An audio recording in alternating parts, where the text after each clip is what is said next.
my name is Jess, and today I'm going to talk to you about how to get a job recommendation from an existing employer. All right, let's go ahead and get started.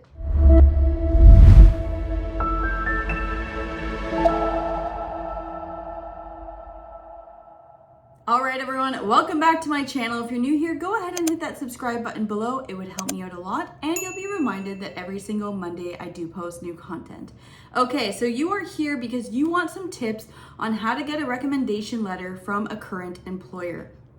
Now, this can be very delicate depending on your relationship with your manager, and hopefully these 6 tips can guide you to get there. Hopefully you're not in a pinch, because some of these do take a little massaging with your leader to get that referral.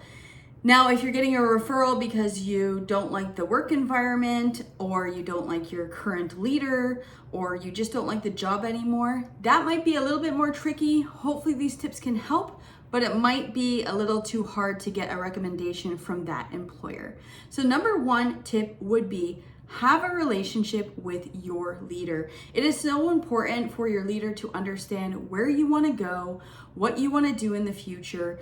And when you do have that cadence, there is a trust that is built with that relationship. What am I doing for my leader to help them get their next role? And what is my leader doing for me to help me get that next role?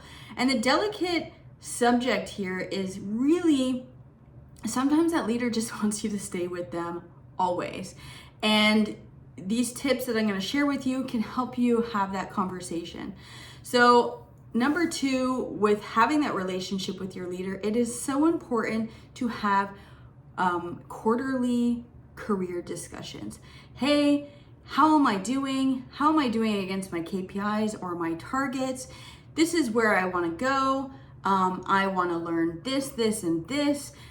I find a lot of people just wait for their leader to have those discussions with them, or they wait until they get complacent or bored, and then they are jaded and angry when they go apply for this job, and they tend to, jump to a new job hoping that that's going to be everything that they've wanted, and then it falls short, because really it's important to like the employer, like the job, like the people you work with, and have a leader that is invested in your career. So building that relationship, having those career discussions to ensure that you don't get bored or complacent, and continue to grow your career at the speed that really fits your journey. Because sometimes some people are just racing for that job title or racing for that new job, and they don't know why. So having the quarterly career discussions, at least for me, helps me brainstorm of, am I happy in this role? Do I like the people? Do I like the job?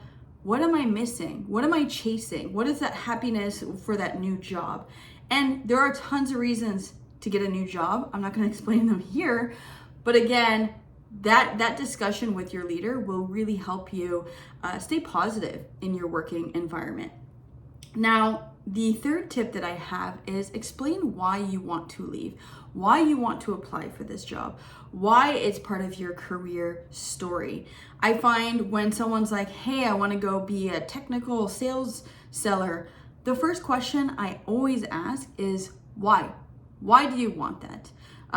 What is compelling about that? And typically, which I won't get to the punch, but I will provide some feedback, especially if we have that relationship, we've had quarterly career discussions, and then they're still saying something maybe completely different or positive. Yes, that is exactly what we've been talking about for the last year or 2 years. That would be a perfect role for you. So when you are asking for this letter, be open to feedback. Your leader knows you because A, you've built that relationship, you've had career discussions, and now the role of your life or the role for your next career journey has come up, and they are exactly on board with you. I've had so many discussions with people where they have gone for a job and they realize, that really did not fit with what we discussed, and they end up coming back and having another discussion to figure out where they want to go next. So it's so important that you listen to feedback from your leader. They typically do have your best interest. You know if your leader doesn't have your best interest, and it's so important to decipher that. But again, if you have a good leader and you've had all these discussions, it should be a good conversation. Now, one thing that I would recommend is if you do have that relationship, provide them the job posting. Feel free to share your screen and go through, hey, I think I fit this, this, and this. What do you think? What do you think would be a challenge for me? Would you write me a recommendation, or would you pick up the phone on the job posting to just ensure that you hit on those points that I am actually good at? And some people won't do that. They're nervous. They think they will sabotage them, but give it a shot. Share that job posting. I think you would be pleasantly surprised what your leader would think. And lastly, express gratitude. Management is typically a thankless job, I'm not going to lie. You have to solve a lot of issues, you have to help a lot of people, and I think the gratitude is typically when your employees move up in the corporate ladder or do a job that's meaningful to them and that makes them super happy. That is the thanks in management. But if you are asking for a recommendation letter from your leader, now is the time to express gratitude. Thank them for everything that they've done for your career, and thank them for potentially giving you that recommendation letter or that recommendation phone call.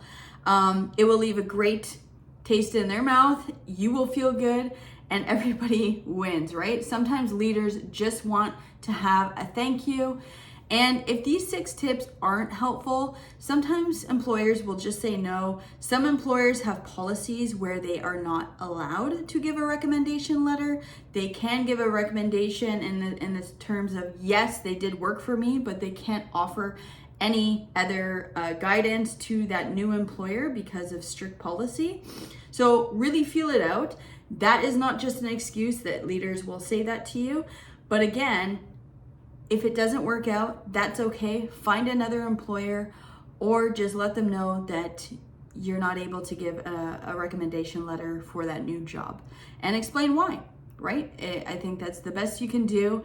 And so if you are looking for a new job, good luck out there. And if you like this video, feel free to give me a thumbs up, and I will see you next Monday. Take care.